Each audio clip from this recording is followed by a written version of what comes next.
গাইবান্ধার সাদুল্লাপুর উপজেলার Naldanga degree college শাখার নবগঠিত ছাত্রদল কমিটির আনন্দ র্যালিতে হামলা চালিয়েছে পদবঞ্চিত ছাত্রদলের একাংশ। গত রোববার সন্ধ্যায় এ হামলার ঘটনা ঘটে।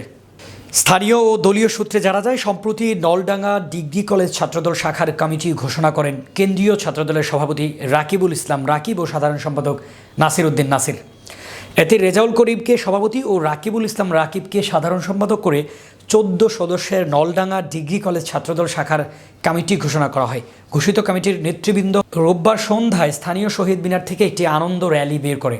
র্যালিটি নলডাঙ্গা রেলগেট পারাপারের সময় পদবঞ্চিত ক্ষুব্ধ ছাত্রদলের একাংশের কতিপয় নেতাকর্মী লাঠি সোঁটা নিয়ে অতর্কিতভাবে র্যালিতে অংশগ্রহণকারী ছাত্র নেতাকর্মীদের উপর হামলা চালায়।